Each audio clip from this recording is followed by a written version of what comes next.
And அடுத்ததாக வந்து பேச போகிறவங்க பார்த்தீங்கன்னா ஒரு மாதிரி இன்னோசன்ட் நடிப்பிலே இந்த அளவுக்கு ஆழமான விஷயங்களை வந்து கன்வே பண்ண முடியுமா அப்படின்னு பார்க்கும்போது ஒரு ஆச்சரியமான ஒரு பெண்ணாக தான் அவங்க இருக்காங்க. தீபாக்கா ப்ளீஸ் மேடைக்கு வாங்க.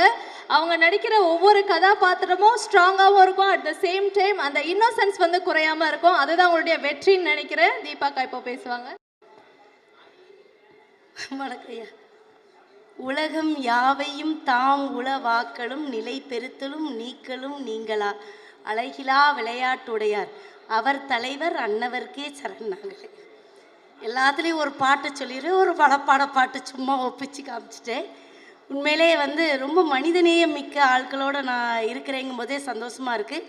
இந்த படம் வந்து வெற்றி படமாக அமையும்னு சொன்னது ஒரு தங்கமான மனிதர் விஜய் சேதுபதி அவர்கள் வந்து சொன்னதே இந்த படத்தோட பெரிய வெற்றியாக நான் நினைக்கிறேன்.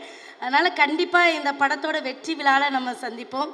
முன்னாடி இருக்கிற பிரஜன் தம்பி வந்து ரொம்ப ஆர்ப்பாட்டம் இல்லாத மனிதர். மற்றவர்களுக்கு அவர் எப்படியோ எனக்கு தெரியாது. அவர் ஹீரோவாக நடித்த சீரியல்லையும் அவருக்கு அம்மாவாக நான் நடிச்சிருக்கேன். ரொம்ப அமைதியான மனிதர். இப்படி இருந்தார், அதே மாதிரி தான் அவர் பிக் பாஸ்லேயும் இருந்தார். அதனால் எனக்கு பெரிய வித்தியாசங்கள் தெரியல. அதே மாதிரி புகழ் தம்பியோட வந்து இது வந்து நான் நிறைய படம் நடிச்சிட்டேன். அவர் ஹீரோவாக ஒரு காமெடி படம் நடித்தா அடுத்து இந்த காமெடி படத்துலேயும் நம்ம கலந்துக்கிட்டது ரொம்ப சந்தோஷமாக இருக்குது. ஸ்நேகன் தம்பி உங்களை ஃபைட் பண்ண வைக்கிறேன்னு சொன்னார். தீபாக்கா உங்களிலோன்னு நான் பயந்துட்டேன். நான் இல்லைனா போய் ஃபைட் பண்ண போகிறேன்னு சொல்லிட்டு நான் வாய் சண்டை கொடுத்திக்கல. நல்லா சண்டை போடுவேன் ஊரில், வெளியில எல்லாம் தெரியல.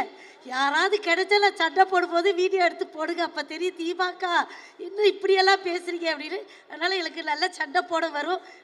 உடல் ரீதியாக சண்டை போடுறதுனால நான் ரெடியாக இருக்கேன். என்னை இந்த படத்தில் கூப்பிட்டு வந்தது அந்த சின்ன அந்த எங்கள் அந்த தம்பி சஞ்சய் தம்பி தான் என்னை வந்து இந்த படத்துக்கு முதல்ல ஃபோன் பண்ணி வாங்கன்னு சொல்லி இந்த இடத்துல தான் வந்து நாங்கள் வச்சு பேசினோம். ரொம்ப சந்தோஷமாக இருக்குது. அப்புறம் ஒரு முக்கியமான விஷயம் சொல்லிவிட்டு நான் வந்து, ஏன்னா மனிதநேயம் ரொம்ப முக்கியம். எனக்கு இந்த படத்தில் உள்ள ப்ரொடியூசர் வந்து ரொம்ப மனிதநேயம் மிக்கவர் அப்படின்னு சொல்லி சொன்னாங்க. அவர் அரசியல்வாதியாக அதெல்லாம் எனக்கு ரெண்டாவது, அது நமக்கு தெரியல. ஆனால் மனிதநேயம் மிக்க மனிதருங்கிறதுனால ஒரு விஷயம்னா இத்தனை கேமரா இருக்குது. ஒரு குழந்த நாகை மாவட்டத்தில் தான்யான்னு ஒரு பாப்பா உடல் ரீதியாக ரொம்ப அவளுக்கு வந்து எலும்பில் ஏதோ ஒரு ப்ராப்ளம், உயிருக்கு போராடிட்டு இருக்கா. இது எல்லாரும் கண்டிப்பாக போடுங்க. அந்த பிள்ளைக்கு 9 கோடி ரூபா வந்து ஊசி போட்டால் தான் அந்த பிள்ளையை காப்பாற்ற முடியும்னு சொல்லியிருக்காங்க. என்னோடய இன்ஸ்டாவில் போட்டிருக்கேன், பழனியன் அவங்க இன்ஸ்டாவில் போட்டிருக்கோம்.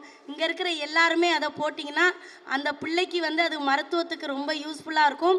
மனிதநேயமிக்க இவர் என்ன பண்ணுறாருலாம், ஒரு 10,001 எடுத்து அவர் பேரில் நான் அவர் கேட்காமலே நான் போட்டுடுறேன். 10,001 முதல்ல இந்த படத்துக்கு அவர் பண்ணுற செலவு வந்து அந்த செலவாக இருக்கணும் அப்படின்னு நான் வந்து ஆத்மார்த்தமாக அவர்கிட்ட கேட்டுக்கிறேன். அந்த 10,001 முத்தாரம்மன் வந்து இந்த படத்தை வெற்றி படமாக மாற்றி காட்டுவா, அதில் எந்த சந்தேகமும் கிடையாது. அந்த பிள்ளை உசுரும் காப்பாற்றப்படும், இந்த படமும் காப்பாற்றப்படும். ரொம்ப நன்றி.